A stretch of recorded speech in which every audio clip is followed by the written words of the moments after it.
کہ اللہ مسبب الاسباب ہے، وہ اسباب کا پابند نہیں ہے، وہ اسباب کا محتاج نہیں ہے، اسباب اس کے محتاج ہے۔ اگر یہ یقین ہے تو اللہ پر ایمان ہے، یہ نہیں ہے تو تمہارا ایمان اسباب پر ہے، وسائل پر ہے، ذرائع پر ہے، مادیات پر ہے، اللہ پر نہیں۔ اس وقت کہاں راستہ تھا؟ کوئی راستہ تھا؟ سمندر ہے اور ادھر سے لشکر آ گیا ہے۔ کلا ان معی ربی سیہدین۔ اب دیکھیے ایمان کہہ دینا آسان ہے، ہوا معکم اینما کنتم، جہاں کہیں بھی تم ہوتے ہو اللہ تمہارے ساتھ ہوتا ہے، لیکن اس کا یقین قائم ہو جائے تو زمین و آسمان کا فرق واقع ہو جائے۔ یہی بات ہوئی حضور کے ساتھ۔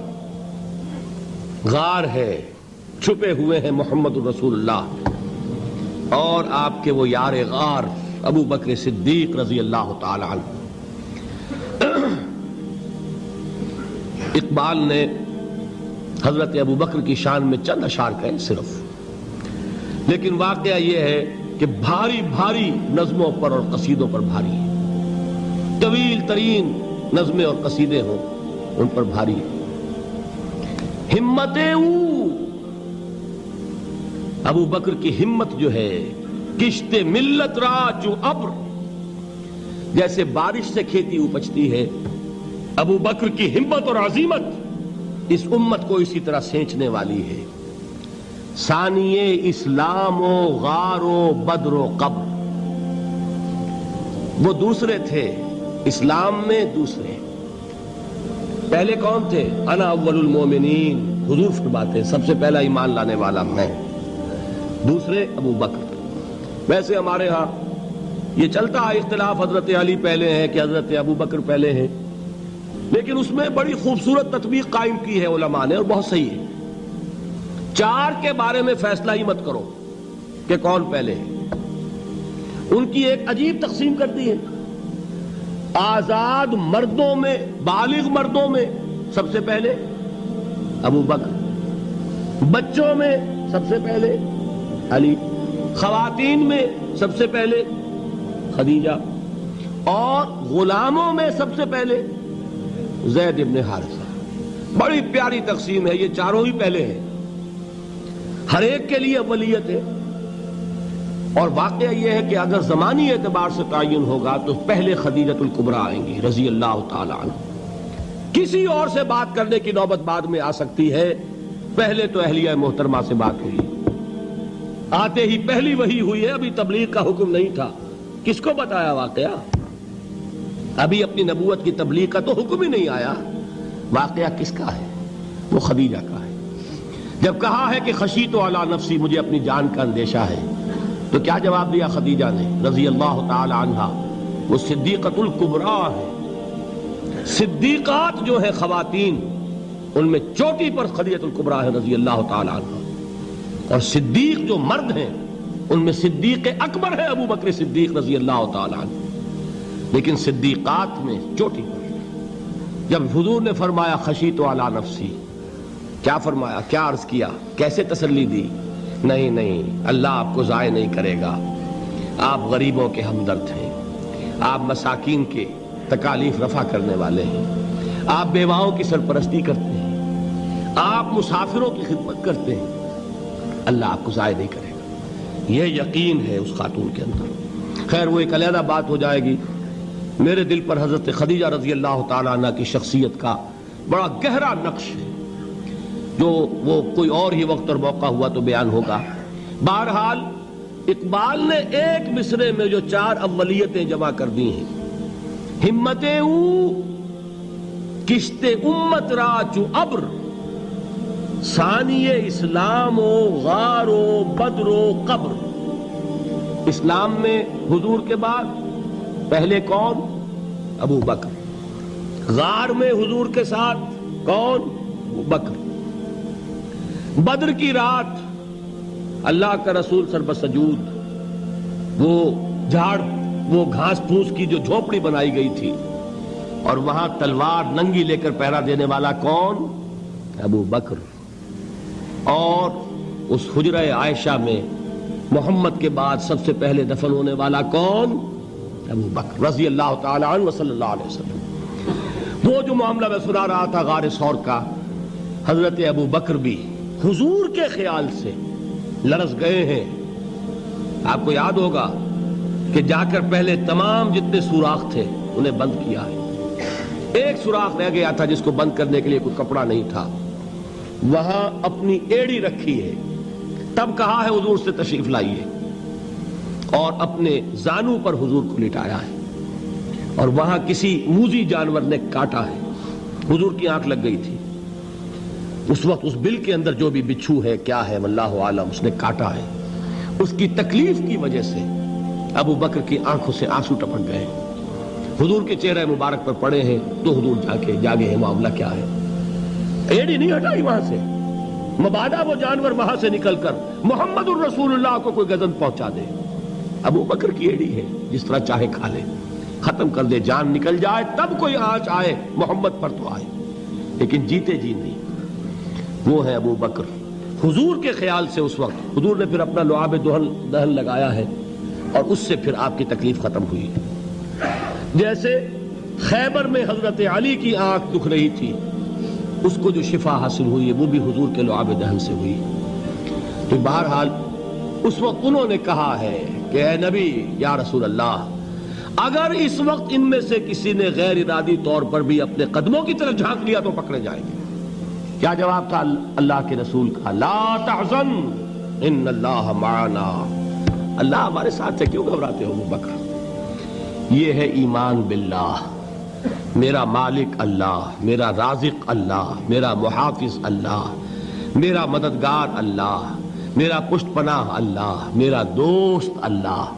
یہ دوستی ہے اللہ کی جو لب لباب ہے, حاصل ہے ایمان کا. اسی کا نام ولایت ہے. اولیاء اللہ کے سروں پر سینگ نہیں ہوتے. جس کے دل میں ایمان راسخ ہو چکا ہو وہی اللہ کا ولی ہے. جسے اللہ پر یقین ہو چکا ہے وہی اللہ کا ولی ہے. جسے یقین ہے اللہ میرے ساتھ ہے, میرا مددگار, میرا پشت پناہ, میرا ساتھی, میرا دوست, میرا محبوب, میرا محب. اللہ اہل ایمان سے محبت کرتا ہے. واللہ یحب الصادقین. ان اللہ یحب الذین یقاتلون فی سبیلہ صفا کانہم بنیان مرصوص. اللہ محبت کرنے والا, اہل ایمان محبوب, اور اہل ایمان محبت کرنے والے اللہ محبوب. والذین آمنوا اشد حبا للہ. آپ تصور کیجئے جسے یہ رشتہ ایمان یا رشتہ ولایت حاصل ہو جائے, الا ان اولیاء اللہ لا خوف علیہم ولا هم یحزنون. آگاہ ہو جاؤ, اللہ کے دوستوں کے لیے نہ کوئی خوف ہے نہ کوئی حزن ہے. اور میں بیان کر چکا تھا, خوف اور حزن کے خاتمے ہی کا نام امن ہے. زوال خوف, زوال حزن. یہ خوف اور حزن کیوں آتے ہیں بار بار؟ اللہ تخافوا ولا تحزنوا, دونوں آ گئے.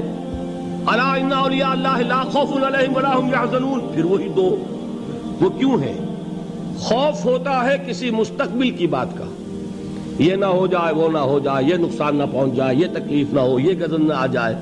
خوف ہے مستقبل سے.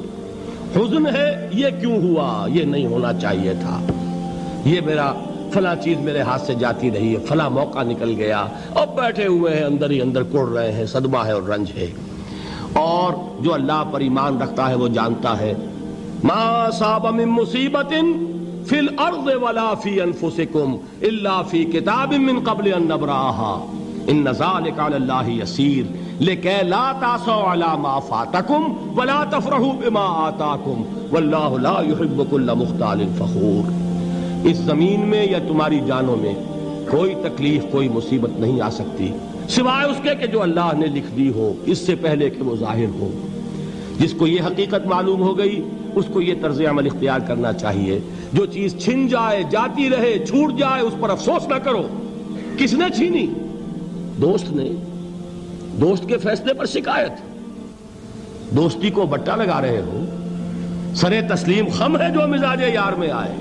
اگر دوستی ہے تو پھر تو تمہیں گردن جھکانی چاہیے کہ ہر ساقی ماریخت عین الطافست, جو بھی میرا ساقی میرے پیالے میں ڈال دے اس کا کرم ہے. جو اس کی طرف سے آئے اس پر کوئی رنج نہیں, کوئی صدمہ نہیں, کوئی غم نہیں, کوئی شکایت نہیں, کوئی شکوہ نہیں. اور جو ہوگا وہ اس کے اذن کے بغیر نہیں ہوگا, اور اس کا اذن ہوگا تو یقیناً میرے لیے خیر ہی خیر ہے, چاہے وہ ناگوار شے ہو, بظاہر مجھے اچھی نہ لگ رہی ہو، میری شارٹ سائٹڈنس میں مجھے وہ نظر آ رہی ہے کہ میرے لیے بری ہے، لیکن قرآن نے کہا ہے عسیٰ ان تکرہوا شیئا وہو خیر لکم وعسیٰ ان تحبوا شیئا وہو شر لکم واللہ یعلم وانتم لا تعلمون۔ ہو سکتا ہے تم کسی چیز کو ناپسند کرو درحال ہے کہ اسی میں تمہارا خیر ہو، اور ہو سکتا ہے تم کسی چیز کو پسند کرو درحال ہے کہ اس میں تمہارا شر ہو۔ اللہ جانتا ہے، تم نہیں جانتے۔ جب مجھے یہ بات معلوم ہو گئی، میں نے اپنا معاملہ اللہ کے حوالے کیا۔ سپردم بے تو مایا خیش را تو دانی حساب کم و بیش را، اے رب جو تو چاہتا ہے وہ ہو، تیرے علم میں جو شے میرے لیے خیر ہے وہ ہو جائے، میری کوئی پسند نہیں، میری کوئی چاہت نہیں، یہ ہے راضی برضائے رب۔ اکبر الہ آبادی نے اسے کہا ہے رضائے حق پہ راضی رہ، یہ حرف آرزو کیسا، خدا خالق، خدا مالک، خدا کا حکم تو کیسا۔ جب میں آ گیا بیچ میں، میری پسند، میری مرضی، میری خواہش، میری چاہت، یہی تو شرک ہے۔